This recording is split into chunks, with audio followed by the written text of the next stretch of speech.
O Senhor esteja convosco. Ele está no meio de nós. Proclamação do Evangelho de nosso Senhor Jesus Cristo, segundo Marcos. Glória a vós, Senhor.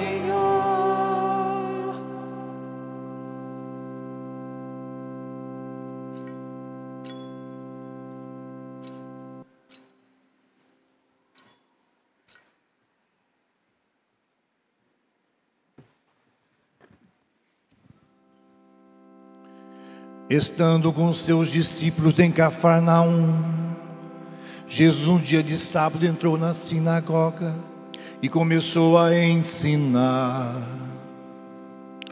Todos ficavam admirados com o seu ensinamento, pois ensinava como quem tem autoridade, não como os mestres da lei.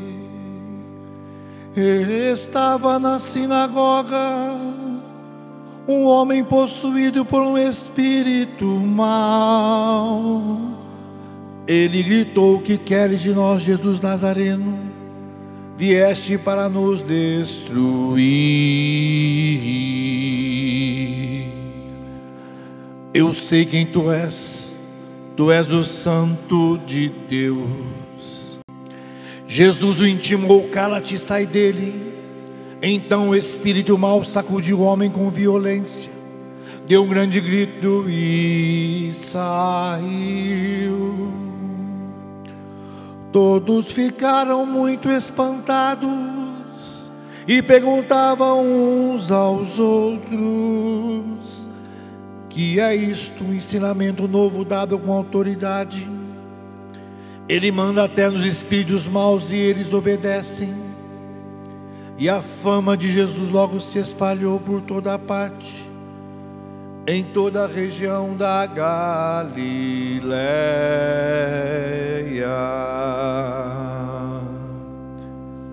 Palavra da salvação.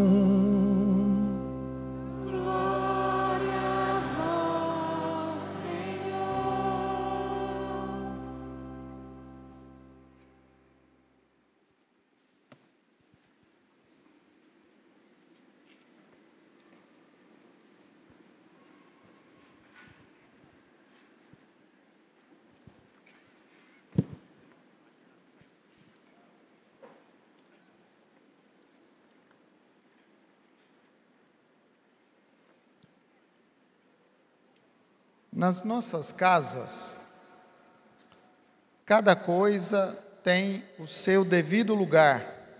E é muito importante que as coisas sejam assim, que cada coisa tenha um lugar específico.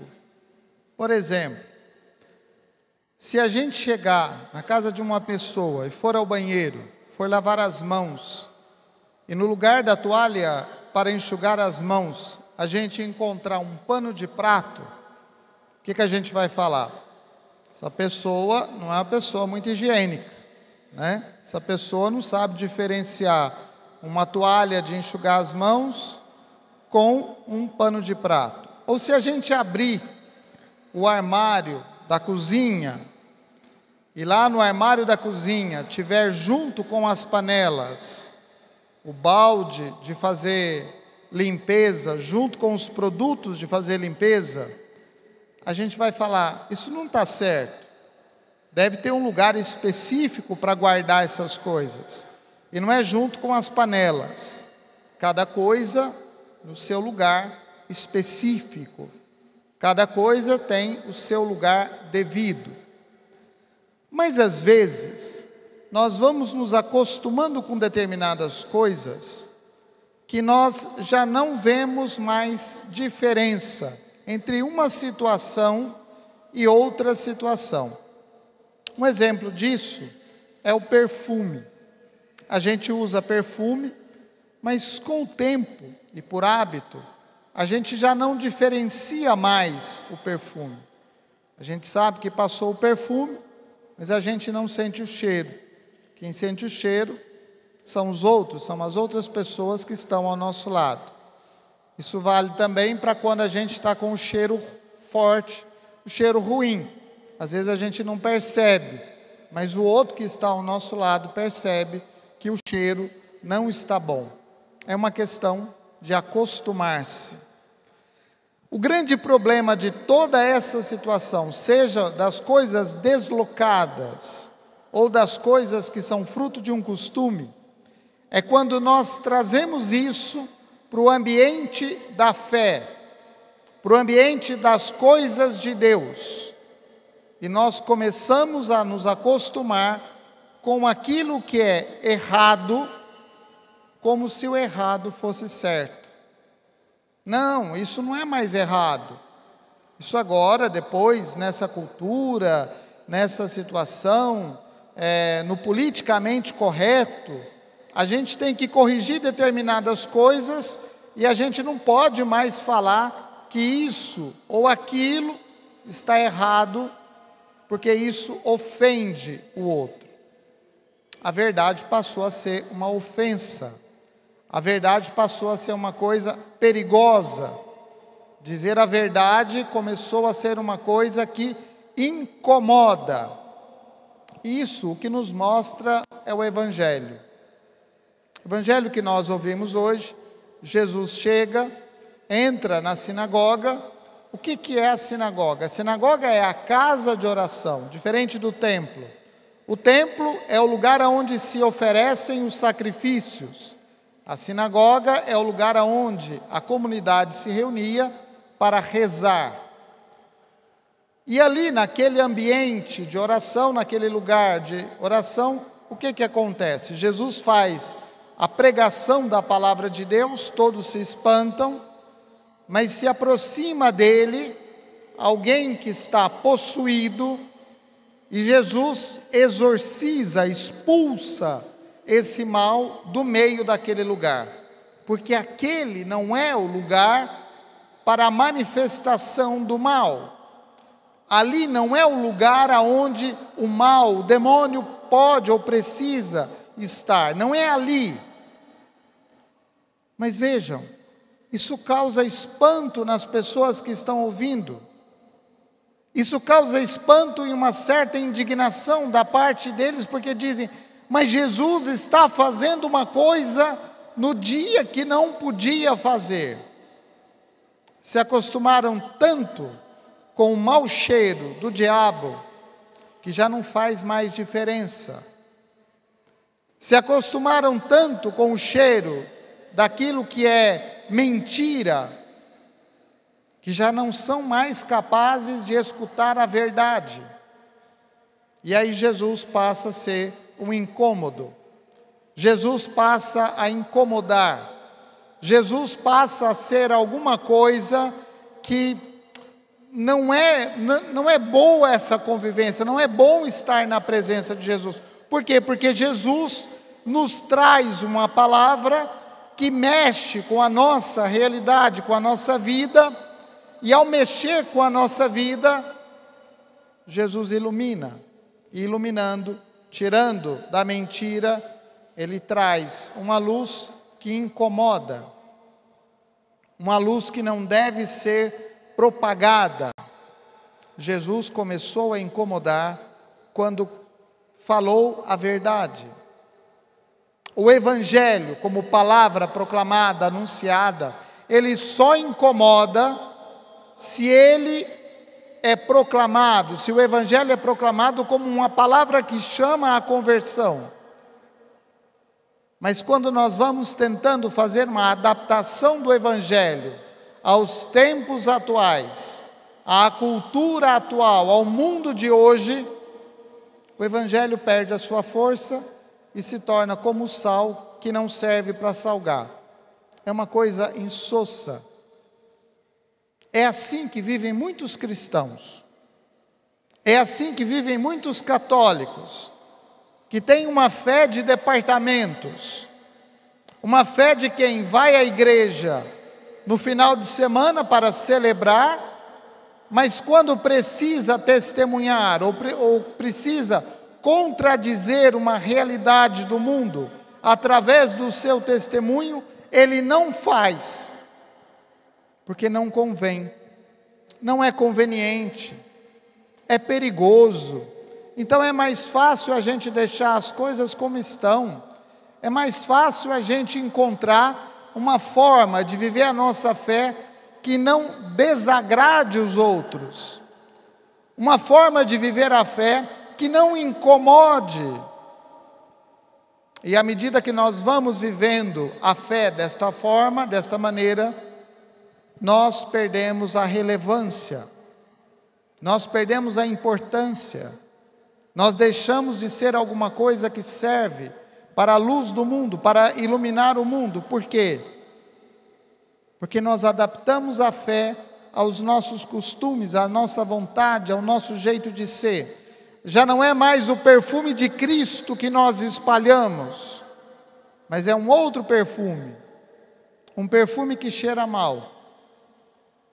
Já não é mais a verdade de Cristo que nós proclamamos, mas são as mentiras anunciadas, e às vezes mentiras muito bem vestidas, com uma roupagem muito bonita, que até parece verdade.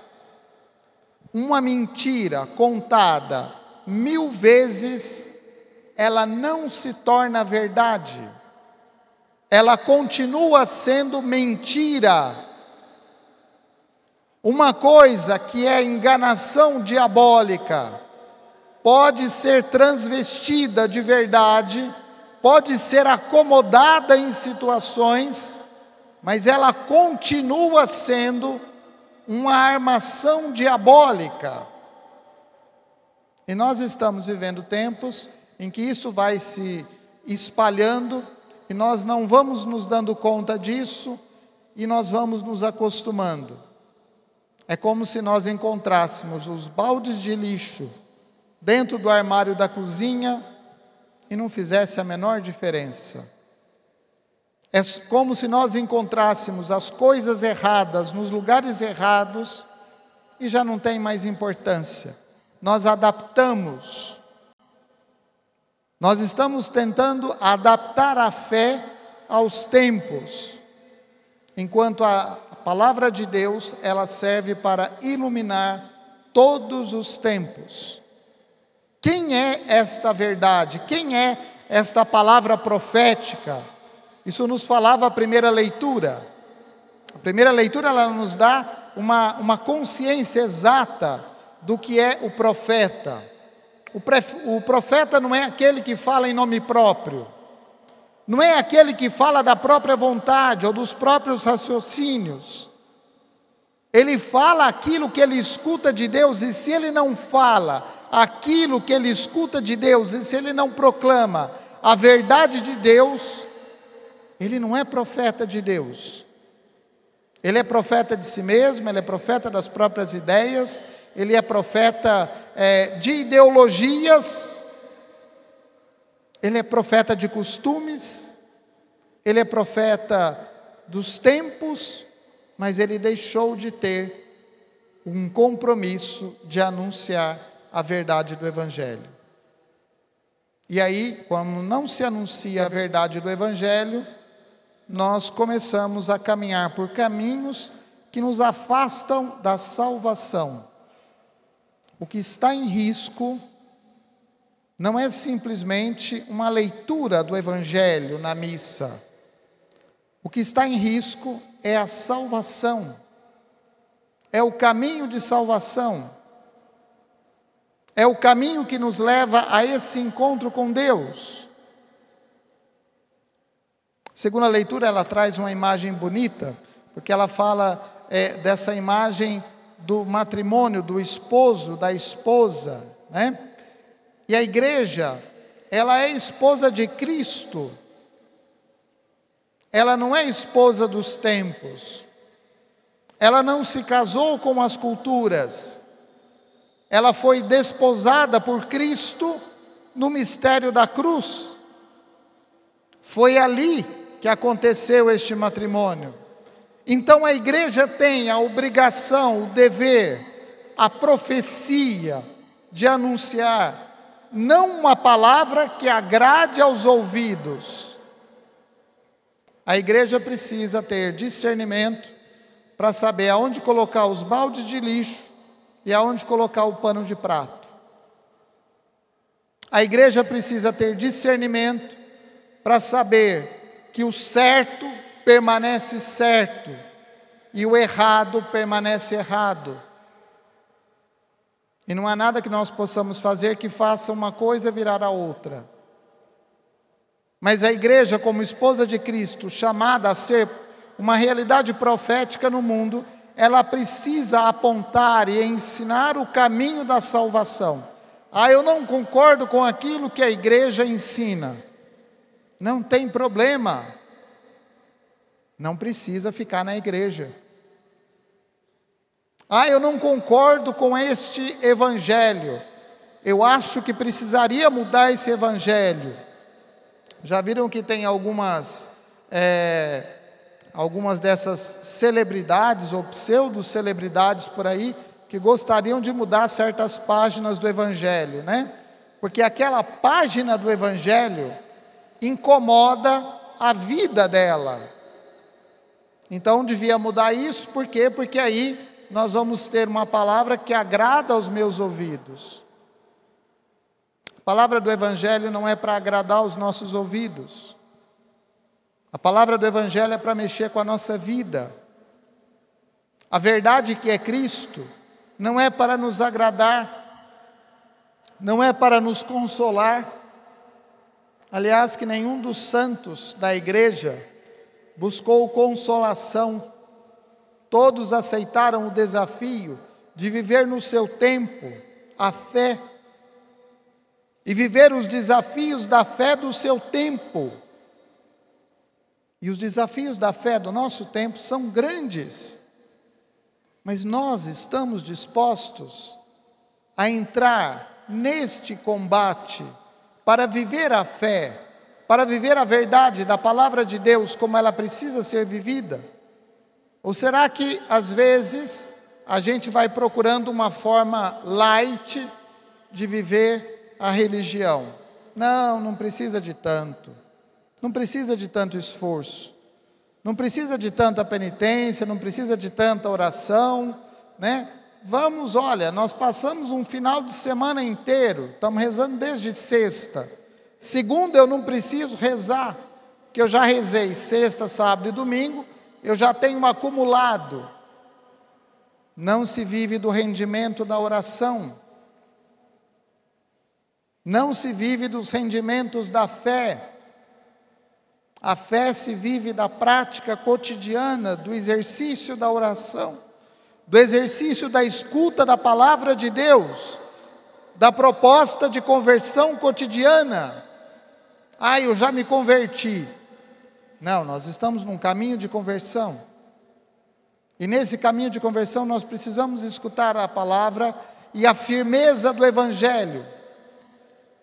E nós temos que distinguir o perfume de Cristo do mau cheiro do diabo no nosso meio, das propostas que são propostas malignas, daquelas coisas que não se enquadram no evangelho, porque isso é um discernimento do Espírito. E se nós não damos atenção ao Espírito de Deus, a quem nós estamos dando atenção? Tem gente que dá muito ouvido para o espírito de porco, e por isso a vida vai ladeira abaixo. Nós precisamos escutar o Espírito Santo, ter a distinção clara. Aquilo que é certo, sempre foi certo. Aquilo que é errado, permanece errado eternamente. A maldade do demônio, ela permanece maldade eternamente. E ela não vai se tornar uma coisa boa, porque agora os tempos mudaram. E quando nós percebemos isso, nós entendemos o forte chamado de conversão que nos é feito. Tenhamos a coragem de combater o bom combate. Tenhamos a coragem de ouvir a palavra de Deus com sinceridade, deixar que ela nos desacomode, para que nós possamos fazer um caminho seguro que nos leve à salvação eterna. Louvado seja nosso Senhor Jesus Cristo.